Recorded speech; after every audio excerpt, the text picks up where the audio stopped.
Naaliw ang sarili kung saan mapunta, para din nila malaman ang tunay na naganap, na ikaw at ako ay hindi na.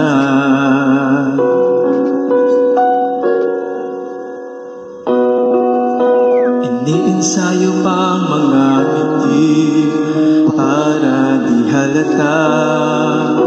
Damdamin ko'y pinipigil, sa loob umiiyak dahil ikaw